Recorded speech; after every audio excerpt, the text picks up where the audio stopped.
Welcome to our channel. Today, we're diving into a fantastic new update that makes sharing multiple pictures in WhatsApp groups on the PC app easier than ever. Let's get started. First, open your web browser and navigate to WhatsApp Web.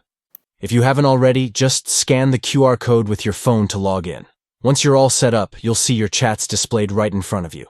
Next, locate the group chat where you want to share your photos. Click on the group to open it. This will bring up the conversation window, and you'll be ready to share those memorable moments with your friends or family. Now, look for the attachment icon, which resembles a paperclip, typically located at the bottom of the chat window. Click on that icon to continue. A menu will appear giving you several options. Here, you want to select Photos and Videos. This will open your File Explorer, allowing you to browse for the images you want to send. Next, choose the photos you wish to share. You can select multiple images by holding down the Control key or Command key on Mac while clicking on the photos.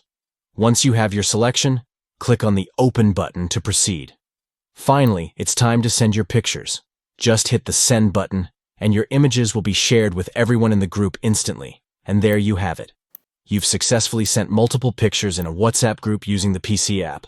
If you found this guide helpful, don't forget to like and subscribe for more tips and tricks.